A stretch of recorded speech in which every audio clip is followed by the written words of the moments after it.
Hello friends, কোনো chemical রং ছাড়া natural colour দিয়ে যে ইন্ডিয়ানের ফ্ল্যাগের কালার হয় সেই ফ্ল্যাগের কালারের মতো আজকে ভাপা পিঠে বানিয়ে দেখাবো।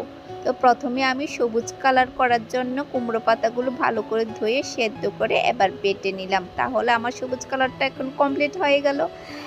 এবার গেরুয়া কালার করার জন্য নিয়ে নিলাম শুকনো মরিচ আর নিয়ে নিলাম হলুদ গুঁড়ো। এখানে যদি কাঁচা হলুদ হতো তাহলে কালারটা আরও বেশি ভালো হতো।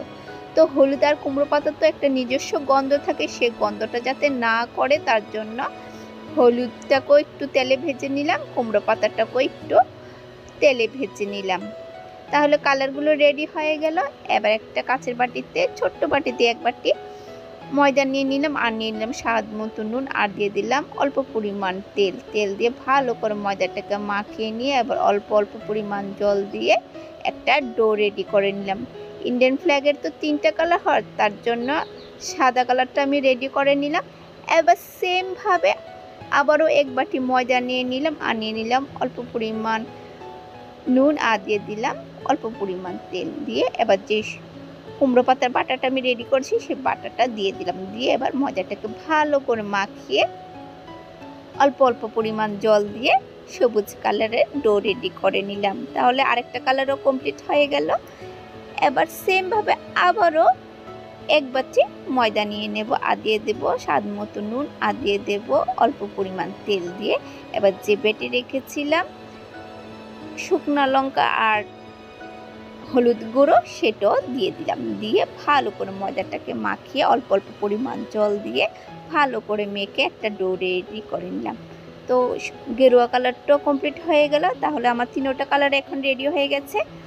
এবার এগুলোর থেকে ছোট ছোট বোল বানিয়ে নেব। নিয়ে এবার একটা রুটি বেলে নেব। প্রথমে আমি সবুজ কালারটা নিয়ে নিলাম, নিয়ে একটা বড় রুটি বানিয়ে নিলাম। নিয়ে এবার একটা গ্লাস দিয়ে চেপে ছোট্ট 2টা রুটি বানিয়ে নিলাম। সেমভাবে সবুজ কালারটাও নিয়ে নিলাম, নিয়ে একটা বল বানিয়ে একটা বড় রুটি বানিয়ে নিলাম। নিয়ে একটা গ্লাস দিয়ে ছোট্ট রুটি বানিয়ে নিলাম। আবারও সেমভাবে গেরুয়া কালারটা নিয়ে নিলাম, নিয়ে একটা বল বানিয়ে একটা বড় রুটি বানিয়ে নিলাম। নিয়ে একটা গ্লাস দিয়ে চেপে ছোট্ট 2টা রুটি বানিয়ে নিলাম। নিয়ে বাস বেলাবেলি কমপ্লিট হয়ে গেল। 3টা কালার রেডি হয়ে গেছে। এবার একটা জায়গাতে প্রথমে সবুজ কালার রুটিটা নিয়ে নিলাম, তারপর নিলাম গেরুয়া কালার, তারপর নিলাম সাদা রুটি, নিয়ে একটা ভাঁজ করে নিলাম। নিয়ে এবার গোল গোল রাউন্ড রাউন্ড করে নিলাম।